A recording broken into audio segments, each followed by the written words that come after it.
কাফনের কাপড়ে কোনো পকেট থাকে? থাকে না, নিয়ে যেতে পারবেন না। আপনি মারা যাওয়ার পরে যে কাফনের কাপড়টা কেনা হবে, আপনি জানেন সেটা টরে কাপড় কেনা হবে না? আপনি কি জানেন সেটা কোনো দামি কাপড় কেনা হবে না? কাপড়ের মধ্যে সবচেয়ে সস্তা কাপড় দিয়ে আপনাকে কাফন দেওয়া হবে। কারণ যাদের জন্য এই সুদের কারবার করে টাকার পাহাড় গড়েছেন, সেই সন্তানরাই বলবে, এবং তাদের বলাটা অযৌক্তিক না, যে এখানে দামি কাপড় দিয়ে লাভ কি, মাটির সাথে মিশে যাবে, নষ্ট হয়ে যাবে, কে দেখবে? দামি সাবান দিয়ে আপনাকে গোসল করাবে না। এই দুনিয়া থেকে কিছু নিয়ে যেতে পারবেন না, সব রেখে যেতে হবে।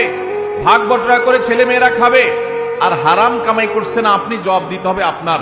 আপনার চেয়ে বড় নির্বোধ কে আছে যে কামাই করবেন, চুরি করবেন যাদের জন্য, তারা কেউ আপনার চুরির দায় নিবে না। আপনার শাস্তি আপনাকে ভোগ করতে হবে, তারপর আপনি অপরাধ করছেন।